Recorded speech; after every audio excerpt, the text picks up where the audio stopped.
Guten Abend zusammen. Herzlich willkommen bei DankeCast Deutsch.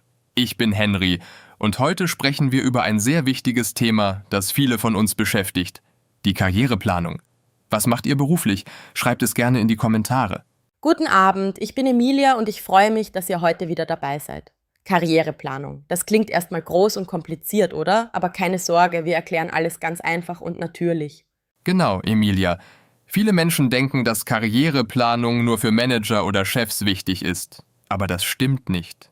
Jeder Mensch, der arbeitet oder arbeiten möchte, sollte über seine Karriere nachdenken. Das sehe ich genauso. Ich zum Beispiel habe lange einfach gearbeitet, ohne wirklich zu planen. Ich bin zur Arbeit gegangen, habe meine Aufgaben gemacht und dann nach Hause gefahren. Jeden Tag dasselbe. Das kenne ich gut. Ich war früher auch so. Man arbeitet und arbeitet, aber man fragt sich nie, wo will ich eigentlich in 5 Jahren sein? Was sind meine Ziele? Genau diese Frage ist der erste Schritt bei der Karriereplanung. Man muss sich fragen, was will ich? Was sind meine Träume und Ziele im Beruf? Das klingt einfach, aber viele Menschen haben darauf keine klare Antwort. Ich erinnere mich noch gut an den Moment, als ich anfing, meine Karriere zu planen.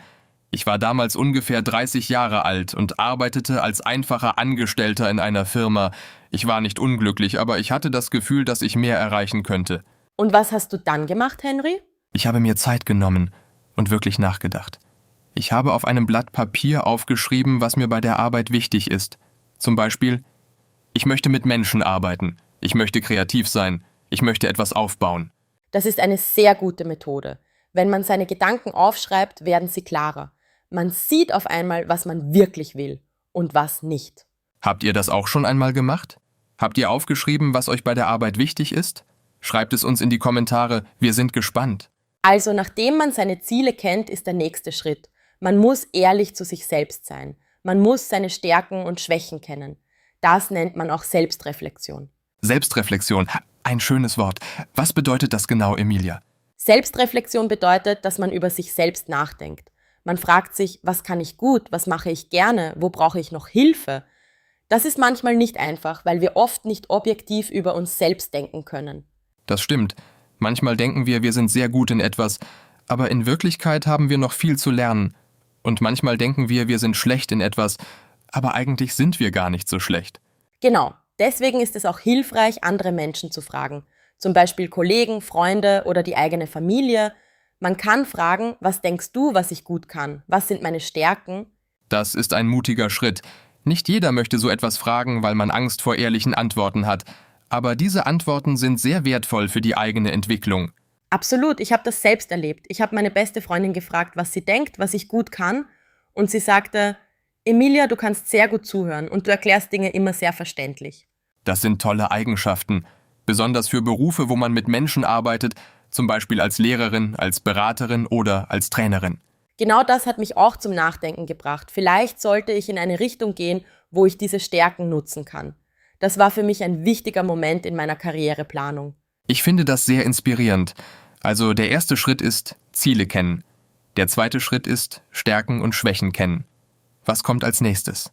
Der dritte Schritt ist Informationen sammeln. Man muss sich informieren, welche Berufe oder Positionen zu einem passen. Man kann zum Beispiel im Internet recherchieren, Bücher lesen oder mit Menschen sprechen, die in dem Bereich arbeiten. Das ist sehr wichtig. Manchmal hat man eine Idee von einem Beruf, aber die Realität ist ganz anders. Deswegen sollte man sich gut informieren, bevor man große Entscheidungen trifft. Ein gutes Beispiel. Viele Menschen denken, dass der Beruf des Arztes nur aus spannenden Operationen und Diagnosen besteht. Aber in Wirklichkeit gibt es auch sehr viel Papierkram, lange Arbeitszeiten und viel Stress. Das stimmt. Ich kenne jemanden, der Arzt werden wollte. Er hat sehr viel dafür studiert. Aber als er dann wirklich als Arzt arbeitete, hat er gemerkt, dass der Alltag ganz anders ist, als er sich vorgestellt hatte. Was ist dann mit ihm passiert? Er hat nach ein paar Jahren entschieden, dass er lieber in der medizinischen Forschung arbeiten möchte. Da gibt es weniger direkten Kontakt mit Patienten, aber mehr Arbeit mit Daten und Experimenten. Und das liegt ihm viel besser.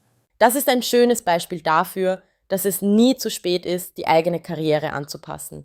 Man muss nicht für immer in einer Richtung bleiben, wenn man merkt, dass man etwas anderes möchte.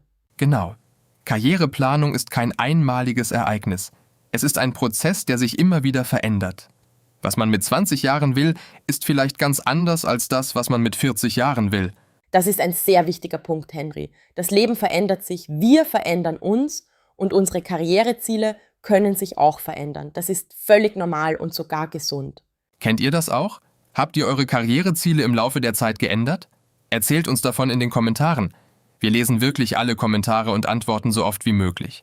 Kommen wir nun zum nächsten Schritt in der Karriereplanung, dem konkreten Plan. Wenn man seine Ziele kennt und sich informiert hat, ist es Zeit, einen Plan zu machen. Ein Plan, das klingt einfach, oder? Aber was genau gehört zu einem guten Karriereplan? Ein guter Karriereplan hat mehrere Teile. Erstens das große Ziel. Zum Beispiel, in 5 Jahren möchte ich Projektleiterin sein. Das ist das große Bild. Und dann? Dann teilt man dieses große Ziel in kleinere Schritte auf. Man fragt sich, was muss ich tun, um dieses Ziel zu erreichen? Was muss ich lernen? Welche Erfahrungen brauche ich? Wen muss ich kennenlernen? Das ist sehr praktisch. Kleine Schritte sind leichter zu erreichen als ein großes Ziel auf einmal. Wenn man jeden Monat einen kleinen Schritt macht, kommt man langsam aber sicher zum Ziel.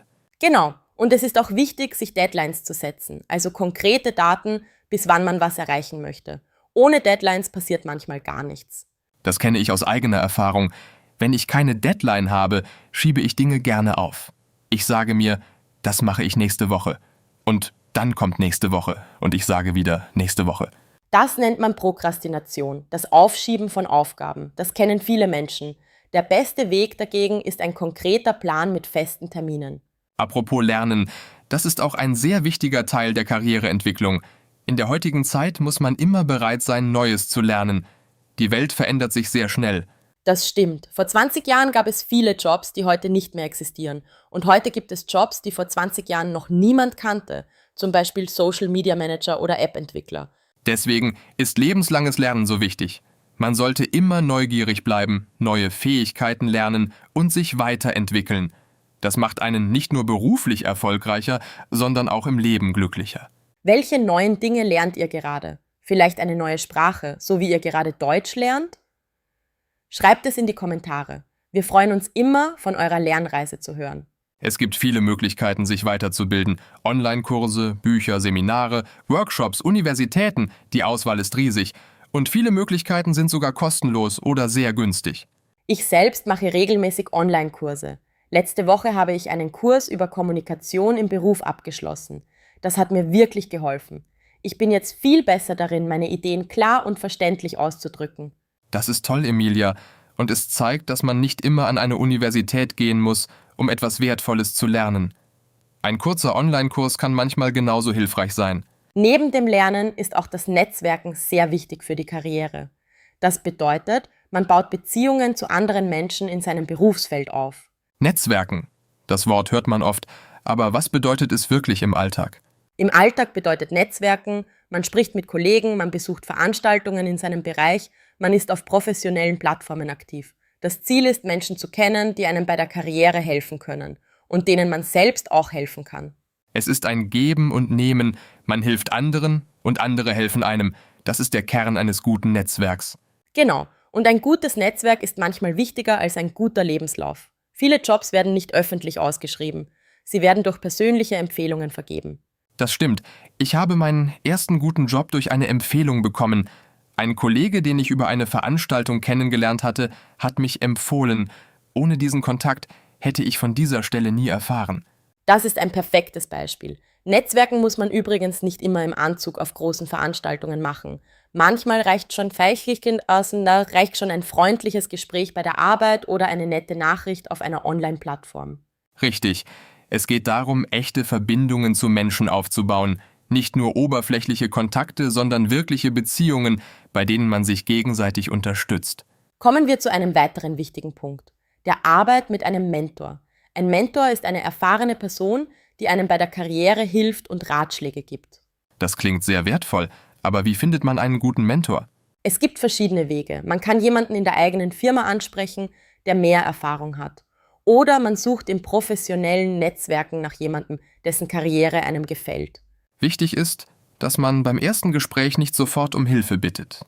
Man sollte erst eine Verbindung aufbauen, echtes Interesse zeigen und dann langsam eine Beziehung entwickeln. Ich hatte selbst eine Mentorin, eine ältere Kollegin namens Frau Wagner. Sie hat mir so viel beigebracht. Nicht nur über meinen Job, sondern auch darüber, wie man sich in einer Firma verhält, wie man mit schwierigen Situationen umgeht und wie man seine Karriere langfristig denkt. Das klingt wunderbar. Eine solche Person im Leben zu haben, ist wirklich ein Geschenk. Ja, definitiv. Und ich versuche jetzt selbst anderen Menschen zu helfen, die am Anfang ihrer Karriere stehen. Was man bekommt, sollte man auch weitergeben. Das ist eine sehr schöne Einstellung und es zeigt auch, dass Karriereentwicklung nicht nur egoistisch sein muss. Man kann auch durch das Helfen anderer wachsen und sich entwickeln. Haben wir eigentlich auch über den Fall gesprochen, wenn Dinge nicht so laufen wie geplant? Das passiert nämlich sehr oft. Guter Punkt. Nicht alles läuft immer nach Plan. Es gibt Rückschläge, Misserfolge und schwierige Zeiten. Das gehört zur Karriere dazu und zum Leben allgemein. Wie geht man damit um, Henry? Was machst du, wenn etwas nicht klappt? Ich versuche aus dem Misserfolg zu lernen. Ich frage mich, was ist schiefgelaufen? Was kann ich nächstes Mal besser machen? Ein Fehler ist nur dann wirklich ein Fehler, wenn man nichts daraus lernt. Das ist eine sehr positive Sichtweise. Ich finde, Rückschläge sind oft die besten Lehrer. Man lernt viel mehr aus einem Misserfolg als aus einem leichten Erfolg. Absolut. Und man sollte nicht zu streng mit sich selbst sein. Niemand ist perfekt, jeder macht Fehler. Das Wichtige ist, dass man weitermacht und nicht aufgibt. Gut gesagt, manchmal braucht man auch einfach Geduld. Karriereentwicklung ist kein Sprint, es ist ein Marathon. Es dauert Zeit und das ist völlig in Ordnung. Bevor wir zum Ende kommen, haben wir noch einen wichtigen Punkt vergessen? Was ist mit der Work-Life-Balance? Oh ja, das ist sehr wichtig. Karriere ist wichtig, aber das Leben besteht aus mehr als nur Arbeit. Man braucht auch Zeit für Familie, Freunde, Hobbys und Erholung. Eine gute Work-Life-Balance macht einen langfristig produktiver und glücklicher. Wer immer nur arbeitet, wird irgendwann erschöpft und verliert die Freude an der Arbeit. Genau, deswegen sollte man in der Karriereplanung auch immer fragen, welche Art von Leben möchte ich führen? Nicht nur, was für eine Karriere möchte ich haben? Das ist ein wunderschöner Abschlussgedanke, Emilia. Karriere und Leben müssen zusammenpassen. Das eine sollte das andere unterstützen, nicht zerstören. Wir hoffen, dass euch diese Folge geholfen hat. Was nehmt ihr aus dem heutigen Gespräch mit? Habt ihr schon einen Karriereplan? Was sind eure größten Ziele? Schreibt es in die Kommentare. Und wenn euch diese Folge gefallen hat, dann gebt uns bitte einen Daumen hoch und abonniert den Kanal Dankecast Deutsch. Wir freuen uns über jeden neuen Hörer und jeden neuen Lernenden. Wir sind jede Woche mit neuen Folgen für euch da. Themen rund um das Leben, die Arbeit und natürlich Deutsch. Alles auf eine einfache, natürliche Art. Es war wieder wunderbar, heute mit euch zu sprechen. Bleibt neugierig, bleibt motiviert und vergesst nicht, jeder Schritt zählt, auch der kleinste. Guten Abend und bis zum nächsten Mal bei Dankecast Deutsch. Tschüss! Tschüss zusammen und bis bald.